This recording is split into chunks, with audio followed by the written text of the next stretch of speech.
Good morning, Wildcats. I'm Logan All, and welcome back to another pandemic episode of Eagan AM. The month of May is almost here, and there are many different things to look forward to, such as May the 4th, Cinco de Mayo, and Mother's Day on the 9th. May the 4th be with you isn't officially a holiday, but it has increased significantly in popularity. To show their appreciation for this upcoming day, our own Graham Zemke and Finn Wallace took a break from editing stories one evening to show their love for Star Wars. Take a look.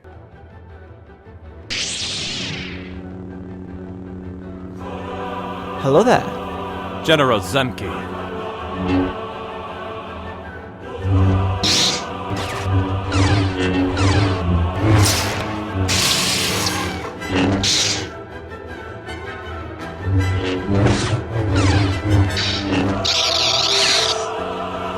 It's over, Finnegan! I have the high ground! You underestimate my power.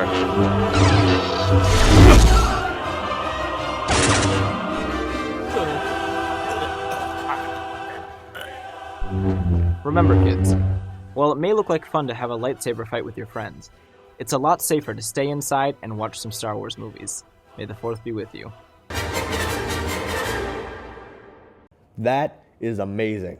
Star Wars Day is coming fast, and we would love if you all were to show your love of Star Wars this May the 4th. Be with you. Another event coming the day after May the 4th is Cinco de Mayo, or also known as the Battle of Puebla Day. It's a holiday to celebrate Mexican heritage and the victory against France. Cinco de Mayo is actually not an official holiday in Mexico, but we in the U.S. celebrate it as an appreciation of Mexican culture and as a sign of friendship. We sat down with Mr. Martinez for a little more information.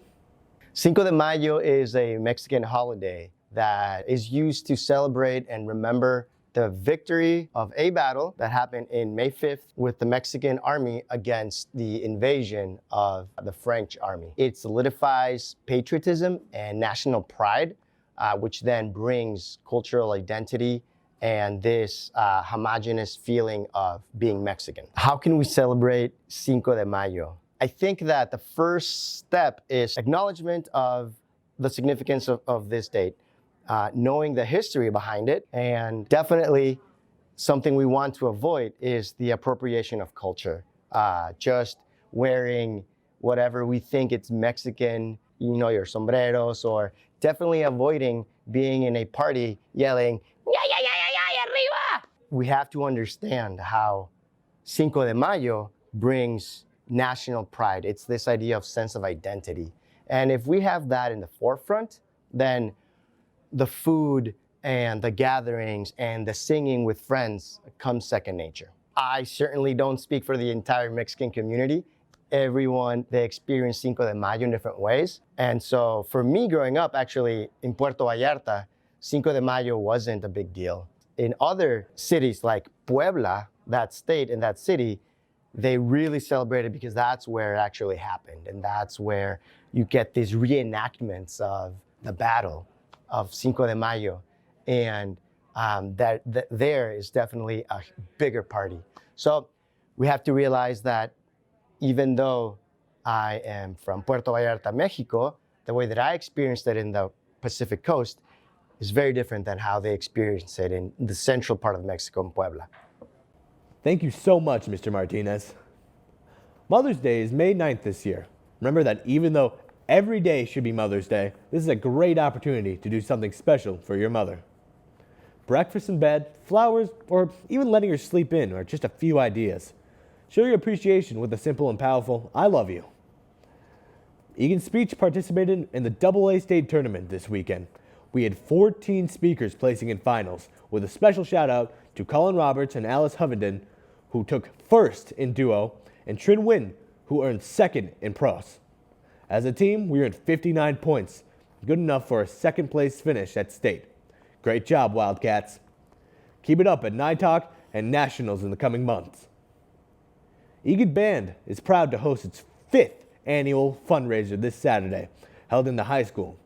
Anyone referred to the fundraiser by a student in band will have the opportunity to buy mattresses of all sizes, adjustable beds, pillows, and even massage chairs for up to 50% below retail, with layaway and financing options available for you as well. If you or your family is interested in purchasing a mattress, the event is 10 to 5 on Saturday. So come out and support Eagan bands and sleep well, Wildcats. To the class of 2021, graduation is almost here. To celebrate, seniors are able to order senior lunches. These are Chick-fil-A on May 21st, Jersey Mike's on May 27th, and Raising Cane's on June 3rd. The deadline to order is tomorrow. Each lunch is $9. Remember that the senior party is also going to happen rain or shine on June 5th, 9 p.m. to 1 a.m. at Valley Fair. The deadline to order tickets is May 14th. But if you order by tomorrow, you'll be entered for a chance to win a $200 Amazon gift card. Both links can be found on the Class of 21 Schoology page. There are many scholarships available.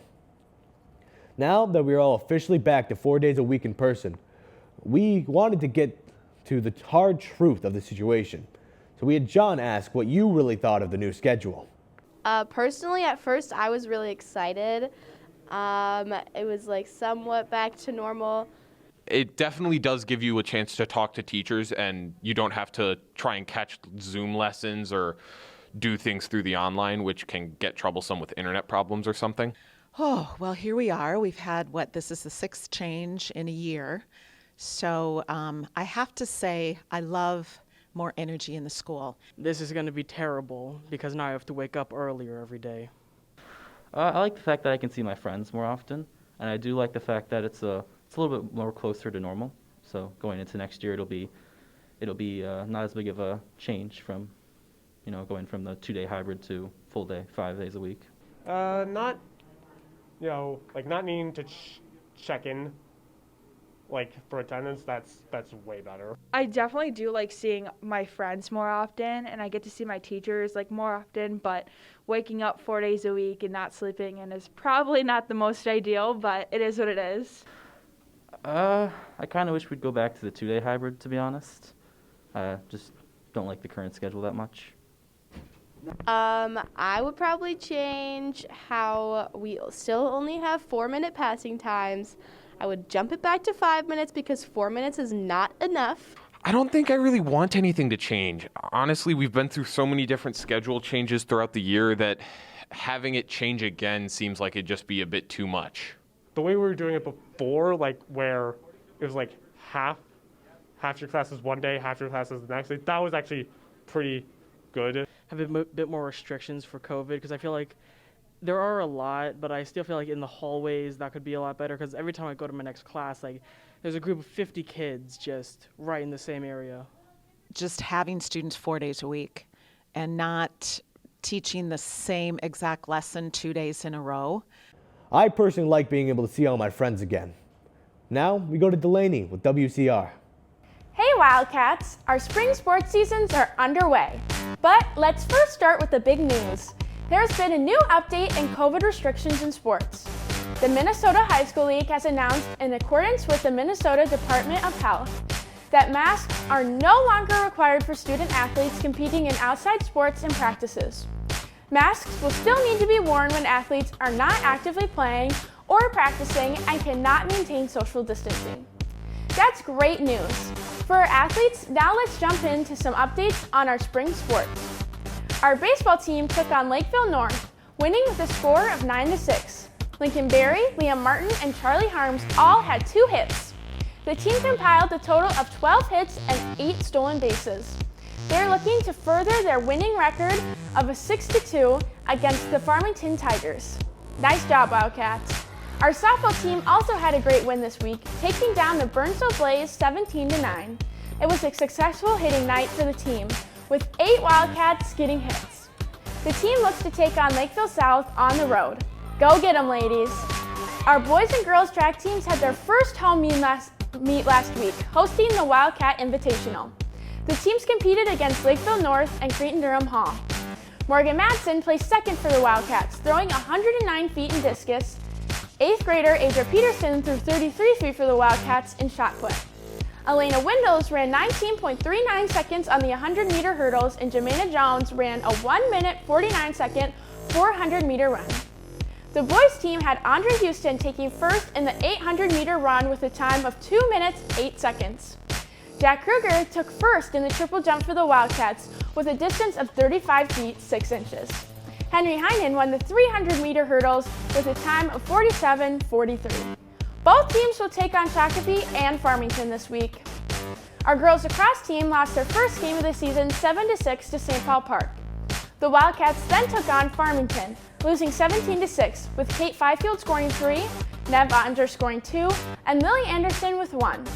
The team will take on Lakeville South at home next week. The boys lacrosse team won their last game in overtime against Farmington, winning 10-9.